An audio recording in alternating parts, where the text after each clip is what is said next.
Magic, one of the most powerful resources at your disposal in Warhammer 2. Good application of your magic can be the difference between victory and defeat. You can very easily over-encumber yourself with magical options though, which could lead you to ineffective magic use. So a little bit of preparation with your magical ideas can reduce your micro needs and make you a more effective master of war.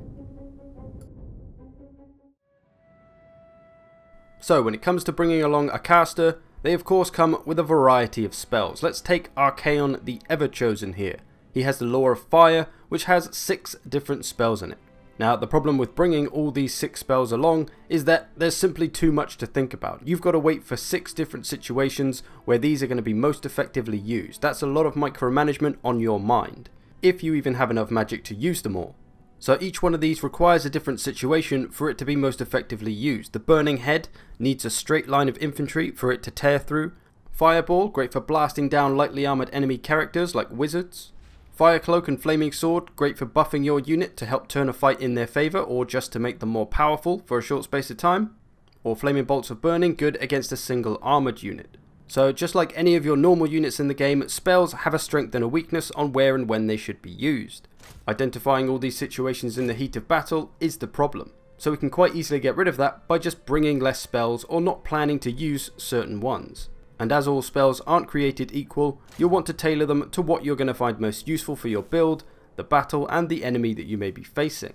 So I've gone for the Burning Head as that is a pretty strong spell right now, great for tearing through enemy front lines if they should line themselves up nicely for you. This spell will rip off their health. Flaming Sword of Ruin, a great one for turning the tide of a battle. If you've got 2 units that are quite evenly matched, this spell can turn it in your unit's favour. It can help a losing unit start to win or just make a powerful unit even more powerful. And the Fireball, like I mentioned, great for taking down lightly armoured characters or doing damage to anything lightly armoured, especially things with weaknesses to fire. So when it comes down to it in a battle, I'm just waiting for these situations to arise to use my magic. I'm not going to touch my magic until I see one of these situations arise. And some of those situations are very predictable. Like the 2 front lines clashing, you can see when it's about to happen so you can get ready with your magic spell and tear it through that straight front line. Just like the old Burning Head here. I didn't have to think too much, I knew when it was coming, I was ready to use it and I just dropped it as soon as the situation happened. Here I've got my Chaos Knights fighting Skinwolves, which is a bad matchup for them as they are anti-large. However, I've evened the odds by dropping Flaming Sword, which not only gives them a damage buff, but imbues them with fire, which the Skinwolves are weak to. And the same with the Trolls, they're weak to fire, so I hit them with a Fireball spell.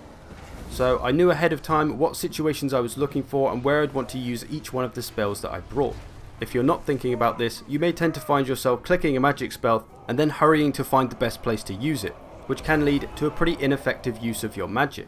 For example, I've got 2 fights going on here, one against Peasant Mob and one against Foot Squires. Which one do I need to help? The Foot Squires obviously.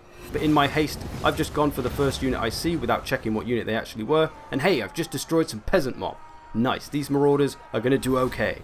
But the unit that actually needed the help is now going to get destroyed by Foot Squires. When you're in a hurry and trying to micro everything on the battlefield, it's easy to make silly mistakes like this. So planning where to use your magic ahead of time reduces that risk. To a bunch of examples then. Playing as the Greenskins, I'm a huge fan of the Foot of Gorg. My target with it, stationary elite infantry, like the Homemasters here.